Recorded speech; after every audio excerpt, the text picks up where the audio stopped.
1990 సంవత్సర కాలంలో naxalite police conflict నేపథ్యంలో ఒక తెలుగు సిరీస్ బోల్డ్ కంటెంట్ తో హైప్ క్రియేట్ చేసింది. అతిగా హింస బూత్ డైలాగుల వల్ల ఈ సినిమా సెన్సార్ కంట్లో కూడా పడింది. ఫ్యామిలీ ఆడియన్స్ కు సూట్ కాదని డైరెక్టర్ కూడా చెప్పాడంటే ఈ కంటెంట్ ఎలా ఉంటుందో అర్థం చేసుకోవాల్సిందే. క్రైమ్ థ్రిల్లర్స్ ఇష్టపడే వారికి ఈ సినిమా బెస్ట్ సజెషన్ గా చెప్పుకోవచ్చు. ఈ సినిమా పేరేమిటి, ఎందులో స్ట్రీమింగ్ అవుతుంది, స్టోరీ ఏమిటి అనే వివరాలకు వెళ్లే ముందు వీడియోని ఇంకా లైక్ చేయకుండా చూస్తున్నట్లయితే ప్లీజ్ ఒక లైక్ చేసి సబ్స్క్రైబ్ చేసుకుని థ్యాంక్ యూ. ఈ మూవీ పేరు వచ్చేసి శైతాన్. 2023లో విడుదలైన Telugu crime thriller web series. 9 ఎపిసోడ్లతో ఈ సిరీస్ IMDb లో 6.4/10 రేటింగ్ పొందింది. ఈ సిరీస్ ప్రస్తుతం జియో హాట్‌స్టార్ లో స్ట్రీమింగ్ అవుతుంది. సావిత్రి ఒక సింగిల్ మదర్. ఆమె బాలి, జయప్రద, గుంటి అనే ముగ్గురు పిల్లలు ఉంటారు. సావిత్రి తన పిల్లలను పోషించడానికి ఒక కరప్టెడ్ పోలీస్ ఆఫీసర్ తో సంబంధం పెట్టుకుంటుంది. దీనివల్ల ఆమె సమాజంలో అవమానాలు పడుతుంది. ఆర్థిక ఇబ్బందులు బాలిని క్రిమినల్ మార్గంలోకి నడిపిస్తాయి. అతను నక్సలైట్ గ్రూప్ లో చేరుతాడు. సిరీస్ మొదటి ఎపిసోడ్ నుండే ఇంటెన్స్ గా స్టార్ట్ అవుతుంది.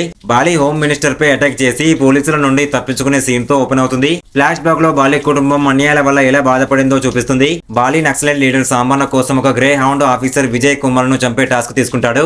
దీంతో అతని జీవితం మరింత డేంజర్ లో పడుతుంది.